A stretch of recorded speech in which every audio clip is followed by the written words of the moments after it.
Salam, bugünkü dərsimiz komandamın super logosu adlanır.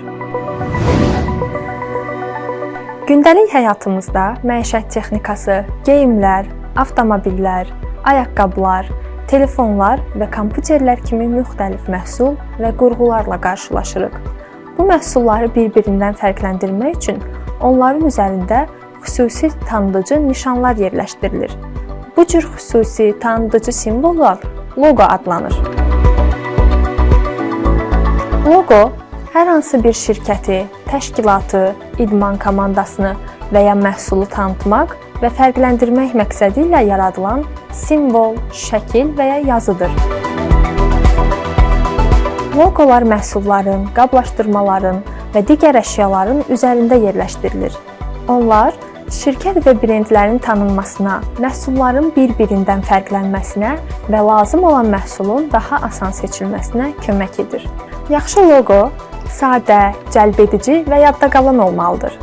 Ona baxdıqda onun hansı şirkətə məxsus olduğunu asanlıqla tanımaq və xatırlamaq mümkün olmalıdır. Logoların yaradılması zamanı müxtəlif sadə həndəsi fiqurlar və rənglərdən istifadə olunur. Diqqətlə baxdıqda görmək olar ki, bir çox logolar dairə, kvadrat, düzbucaqlı, üçbucaq və romb kimi fiqurlardan ibarətdir. Hər bir həndəsi fiqur logoya fərqli görünüş verir. Bəzən bir neçə fiqurun birləşdirilməsi nəticəsində tamamilə yeni və maraqlı dizaynlar yaranır. Logonun görünüşündə rənglərin də mühüm rolu var. Bəzi rənglər enerjini və hərəkəti, bəziləri isə sakitliyi və etibarlılığı ifadə edir. İndi isə gəlin komandamızın logosunu hazırlayaq. Hazırlayacağımız logonun eskizini çəkək.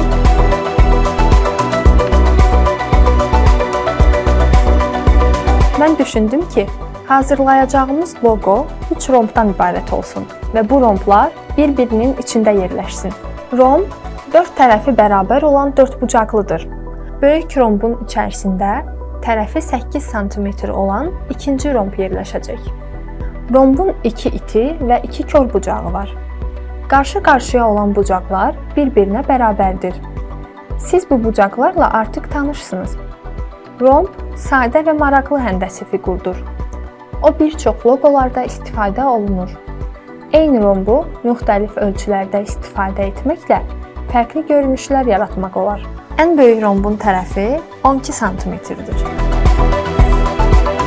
Ən kiçik rombun tərəfi isə 5 sm olacaq.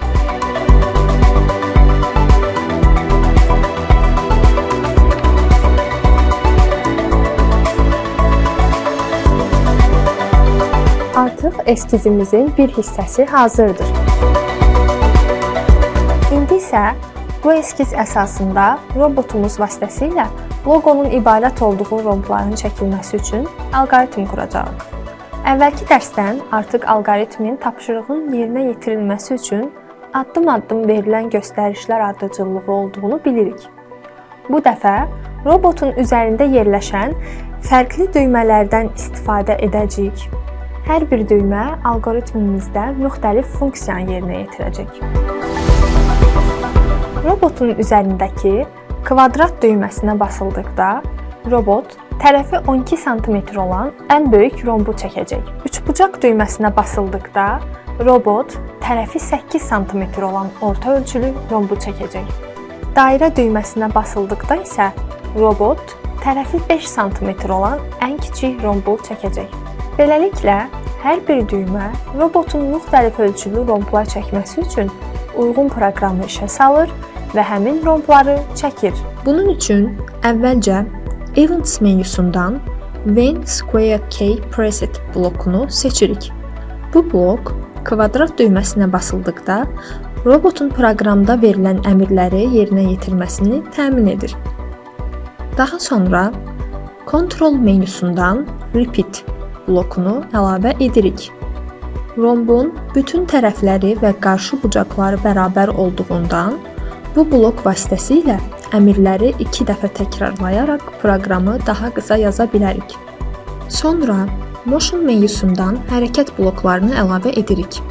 İlk rombun çəkilməsi üçün robot 12 sm irəli hərəkət edir, 135 dərəcə dönür, yenidən 12 sm irəli hərəkət edir və 45 dərəcə dönür. Bu əmrlər 2 dəfə təkrarlandığı üçün robot romb fiqurunu tamamlayır. Eyni məntiqdən istifadə edərək üçbucaq və dairə düymələri üçün də proqram hazırlayaq. Kodun quruluşu eyni qalır. Yalnız hər bir rombun ölçüsünə uyğun olaraq tərəflərin uzunluğu dəyişdirilir. Bucaqların ölçüsü isə eyni qalır. Üçbucaq düyməsinə basıldıqda tərəfi 8 sm, dairə düyməsinə basıldıqda isə tərəfi 5 sm olan romb çəkiləcək. Beləliklə, robot müxtəlif ölçülü 3 rombdan ibarət loqo çəkir. Robotu işə salırıq və Bluetooth vasitəsilə kompüterlə əlaqələndiririk.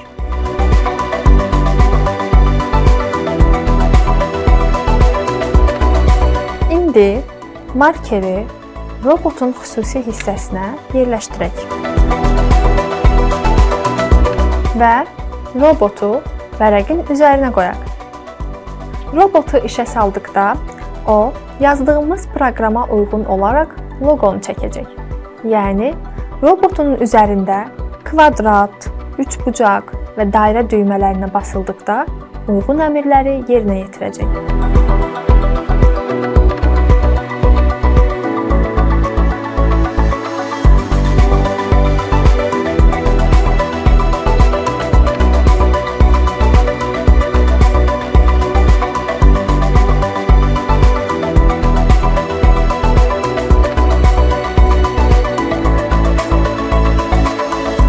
Robot rombları çəkdikdən sonra loqomuzu istədiyimiz rənglərlə rəngləyə və müxtəlif bəzək elementləri əlavə edə bilərik.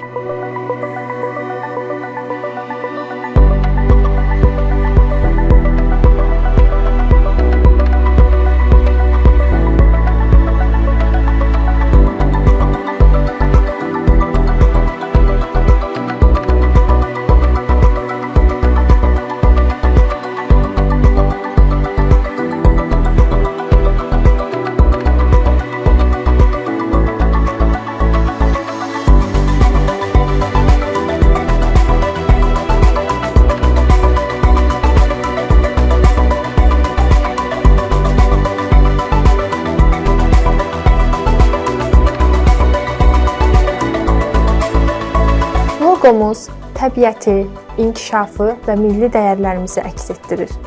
Yaşıl rəng təbiəti və yenilənməyi, mavi rəng bilik və etibarlılığı, qırmızı rəng isə enerji və gücü simvolizə edir. Loqoda yer alan buta Azərbaycan mədəniyyətinin mühüm simvollarından biridir. O bolluğu, həyatı və milli dəyərlərimizi ifadə edir. Loqoda istifadə olunan rənglər və simvollar birlikdə inkişafı, yaradıcılığı və vətənimizə bağlılığı göstərir. Nəticə olaraq bugün öyrəndik ki, loqolar həndəsi fiqurların, rənglərin və yaradıcı ideyaların birləşməsi ilə hazırlanır. Loqolar müxtəlif məhsul və ideyaları daha asan tanımağa kömək edir. Həmçinin öyrəndik ki, algoritm və proqramlaşdırma vasitəsilə robotlardan istifadə edərək loqolar hazırlamaq mümkündür.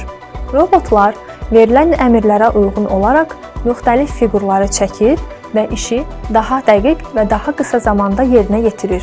Siz də öz ideyalarınızdan istifadə edərək komandanız üçün maraqlı və yadda qalan loqolar hazırlaya bilərsiniz.